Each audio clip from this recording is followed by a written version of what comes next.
2.5 minute قرآن کے ساتھ حاضر ہوں۔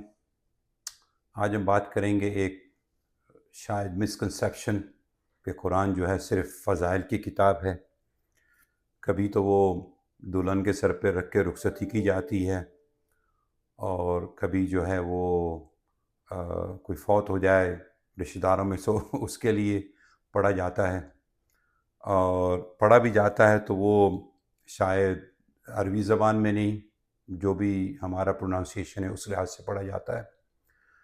تو اس بات کو سورہ یاسین کی آیہ نمبر 70 کے اندر اللہ سبحانہ و تعالیٰ نے فرمایا لِيُنذِرَ مَنْ كَانَ حَيًّا، یہ جو انتباہ ہے، یہ جو وارننگ ہے، یہ جو قرآن ہے، یہ زندہ لوگوں کے لیے ہے، یہ ان لوگوں کے لیے جو حیات ہیں۔ یہ بات کلیئر ہو گئی کہ زندہ لوگ جو ہیں ان کے لیے یہ کتاب ہے، اور ان کے لیے یہ گائیڈنس ہے، ان کے لیے یہ ہدایت ہے۔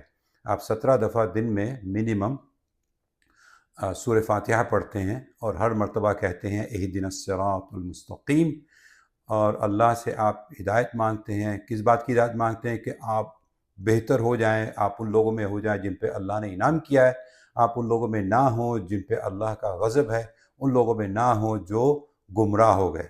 یہ مانگتے ہیں آپ 17 دفعہ دن میں۔ لیکن آپ کو یہ نہ پتہ ہو کہ قرآن آپ سے چاہ کیا رہا ہے، اور آپ پڑھنے میں غلطیاں کر رہے ہیں، سین، صاد اور ثا میں کوئی فرق نہیں، حمزہ اور عین میں کوئی فرق نہیں، تو اس میں بہت ساری غلطیاں اور اس کے معنی تبدیل ہونے کا خطرہ ہوتا ہے۔ تو قرآن کو سیکھیں، اس کی تجوید بھی سیکھیں اور اس کے معنی بھی سیکھیں۔ بہت سارے اساتذہ موجود ہیں، ان سے یہ یعنی کہ ضرور سیکھیں آپ۔ السلام علیکم ورحمۃ اللہ وبرکاتہ۔